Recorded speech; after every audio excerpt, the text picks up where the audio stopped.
No hagdan, no problem mga ka-Paintex. So ito gumawa ako ng DIY LED bulb remover ano. So ang mga materialis ko lang na ginamit dito mga ka-Paintex ay yung plastic bottle, pagkatapos kumuha ako ng PVC. Kahit anong sungkit naman po pwede, tapos itinape ko lang doon sa unahan ano mga ka-Paintex. Pagkatapos binutasan ko yung pinakailalim ng plastic bottle, nilagyan ko ng parang ngipin-ngipin na sakto lang yung higpit doon sa bulb.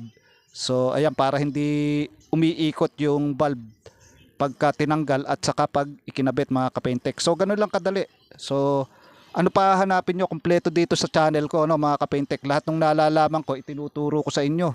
Kaya paki-like and share na lang kung nagustuhan nyo. So eto, te-testingin ko na mga ka-Paintex yung aking ikinabit na bulb. So titignan natin kung effective ba yung ginawa ko.